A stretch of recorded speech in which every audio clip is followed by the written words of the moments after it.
2025년 11월 8일 토요일 광야의 묵상입니다. 오늘 우리에게 주신 살아의 광석 있는 하나님의 말씀은 에스라 6장 13절로 22절입니다.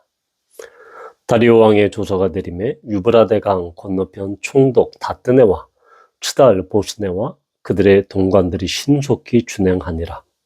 유다 사람의 장로들이 선지자 학개와 이또의 손자 스가랴의 권면을 따랐으므로 성전 건축하는 일이 형통한지라. 이스라엘 하나님의 명령과 바사왕 고레스와 다리오와 아닥사스다의 조서를 따라 성전을 건축하며 일을 끝내되 다리오 왕 제6년 아달월 3일에 성전 일을 끝내니라. 이스라엘 자손과 제사장들과 레위 사람들과 기타 사로잡혔던 자의 자손이 즐거이 하나님의 성전 봉헌식을 행하니 하나님의 성전 봉헌식을 행할 때 수소 100마리와 순양 200마리와 어린 양 400마리를 드리고 또 이스라엘 지파의 수를 따라 순염소 12마리로 이스라엘 전체를 위하여 속죄제를 드리고 제사장을 그 분반대로 레위 사람을 그 순차대로 세워 예루살렘에서 하나님을 섬기게 하되 모세 책에 기록된 대로 하게 하니라. 사로잡혔던 자의 자손이 첫째 달 14일에 유월절을 지키되 제사장들과 레위 사람들이 일제히 몸을 정결하게 하여 다 정결하며 사로잡혔던 자들의 모든 자손과 자기 형제 제사장들과 자기를 위하여 유월절 양을 잡으니 사로잡혔다가 돌아온 이스라엘의 자손과 자기 땅에 사는 이방 사람의 더러운 것으로부터 스스로를 구별한 모든 이스라엘 사람들에게 속하여 이스라엘의 하나님 여호와를 찾는 자들이 다 먹고 즐거움으로 이래 동안 무교절을 지켰으니 이는 여호와께서 그들을 즐겁게 하시고 또 아수르 왕의 마음을 그들에게로 돌려 이스라엘의 하나님이신 하나님의 성전 건축하는 손을 힘있게 하도록 하셨음이었더라. 고레스 왕의 성전 재건 칙령이 주전 586년에 있었습니다. 그리고 나서 성전 기초를 놓았지만 그들은 16년 동안 대적자들의 방해 때문에 성전 재건을 중단할 수밖에 없었습니다. 그러나 이 다리오 왕 제2년에 다리오 왕의 조서가 내립니다. 즉 성전 재건을 허락하고 독려하는 그 조서죠. 이때가 바로 주전 520년입니다. 그리고 나서 오늘 이야기의 15년에 보면 다리오 왕 제6년 아달월 3일에 즉 주전 515년 또는 516년 아달월 즉 종교력으로 12월이죠. 요즘 태양력으로 하면 2월에서 3월, 2월 중순에서 3월 중순이 됩니다. 그 3일에 성전일을 끝냈다. 그러니까 16년 동안 중단되었던 성전 건축이 4, 5년 만에 다시 이렇게 완공을 보게 됩니다. 자, 유다가 바벨론에 의해서 멸망되었던 때가 주전 586년입니다. 그리고 제2성전, 수룹바벨 성전이라고 하는 제2성전이 다시 재건된 것은 주전 515년 또는 516년으로 볼 수 있습니다. 그러니까 솔로몬 성전이 제1성전이 회파된 이후 거의 70년 만에 이 성전이 다시 회복되게 된 거죠. 다시 재건하게 된 것입니다. 바벨론에 잡혔다가 다시 돌아온 포로 귀한 자들, 그리고 그 땅에 있었던 믿음을 지켰던 자들, 이들에게 제2성전의 재건은 얼마나 큰 기쁨과 환희로 다가오겠습니까? 얼마나 영광스러웠겠습니까? 그래서 성전 재건은 16절에 보는 것처럼 그 봉헌식을 즐거이 하나님께 성전 봉헌식을 행했다라고 기록합니다. 또한 바로 아비벌 첫째 달이죠. 14일에는 유월절을 지켰다라고 기록합니다. 유월절을 지킬 때도 역시 22절에 보면 즐거움으로 7일 동안 무교절을 지켰고 이것은 바로 여호와께서 그들을 즐겁게 하셨다라고 기록합니다.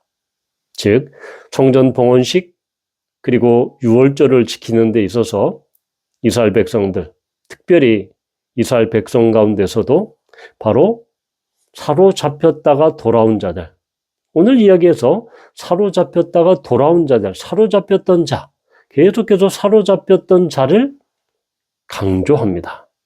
그리고 여호와를 찾는 자, 21절에 보면, 그러니까 성전 봉헌을 하고 또한 유월절을 지키고 하나님의 언약 백성으로서 영광과 기쁨에 참여하는 자는 결국은 사로잡혔지만 하나님의 은혜로 다시 그들의 고국 땅에 돌아와서 하나님의 전을 다시 세우고 그리함으로 말미암아 하나님께서는 그들의 마음을 기쁘게 하셨다.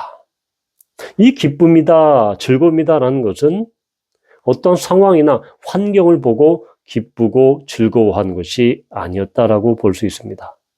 왜냐하면 우리는 17절에 보면 성전 봉헌식 때 숫소 100마리, 순양 200마리, 어린 양 400마리, 그리고 이스라엘 지파수를 따라서 순염소 12마리. 거의 100단이나 10단이죠. 그런데 우리는 제1성전인 솔로몬 성전이 봉헌될 때 얼마만큼 희생제물이 드려졌는지 우리는 이 열왕기상 8장 63절에서 볼 수 있습니다. 솔로몬이 화목제 희생제물을 드렸으니 곧 여호와께 드린 소가 22,000마리요 양이 12만 마리라. 이와 같이 왕과 모든 이스라엘 자손이 여호와의 성전에 봉헌식을 행하였는데, 자 보십시오. 열왕기상 8장 63절에 기록한 거의 22,000마리 12만 마리랑 지금 100마리, 200마리, 400마리. 전혀 이것은 규모에 있어서 전혀 비교할 수 없는 그러한 막대한 것이었습니다.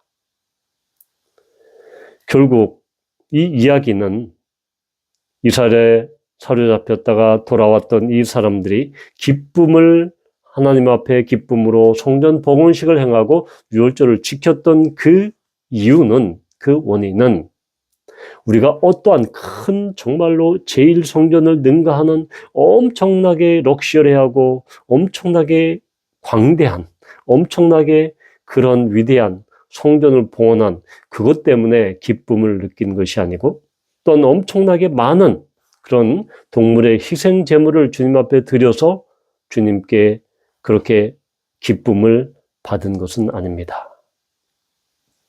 바로 솔로몬 성전 때, 성전 봉헌식 때 드렸던 것과는 비교해보면 정말로 초라할 정도의 희생제물, 당시에 어려웠던 상황을 반영하고 있지만 여튼 그러한 성전 하나님 앞에 드리는 그런 희생제물이라든가 아니면 성전의 그런 화려함과 휘황찬란함이 결국은 이스라엘 백성들, 포로로 잡혔던 포로 귀한 자들에게 그것 때문에 그들 마음에 기쁨이 있었던 것은 아니다. 왜냐?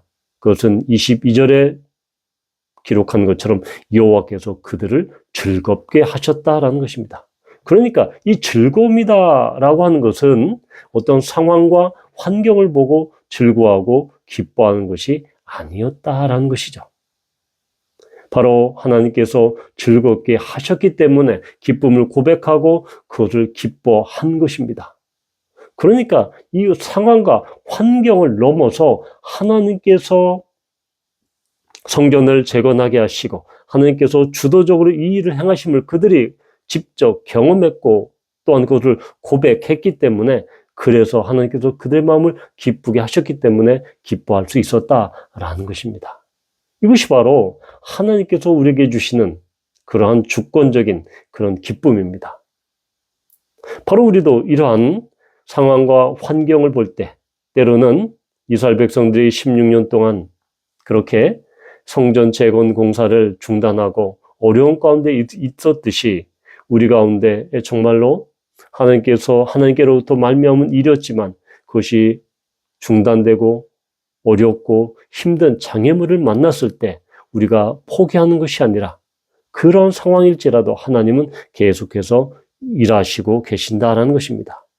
그리고 우리의 기쁨은, 그리스도인의 기쁨은 어떤 상황과 환경이나 여건이나 그런 조건에 의한 기쁨이 아니라 하나님께서 우리의 내면으로부터 깊은 그런 기쁨의 즐거움의 마음을 부어주실 때 우리는 그런 하나님의 기쁨, 하나님이 우리에게 주시는 그런 기쁨으로 말미암아 우리가 기뻐하고 즐거워할 수 있다라는 것입니다.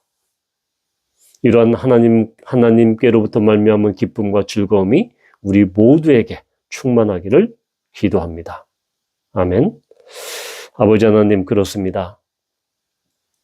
포로로 잡혀갔다가 돌아온 포로 귀환민들은 상황이나 환경이나 그들의 희생제물의 규모를 보고 기뻐한 것이 아니라 하나님이 그들의 마음을 기뻐하게 하셨기 때문에, 기쁨을 주셨기 때문에, 내면으로부터 알 수 없는 놀라운 기쁨을 주셨기 때문에 기뻐할 수밖에 없었습니다. 주님, 정말로 우리 가운데 어려움이 있습니까?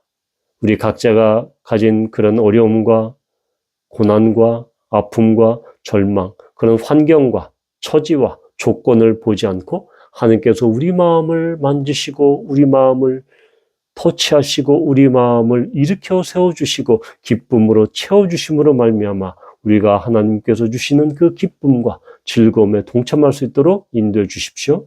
예수님의 이름으로 감사하며 기도합니다. 아멘.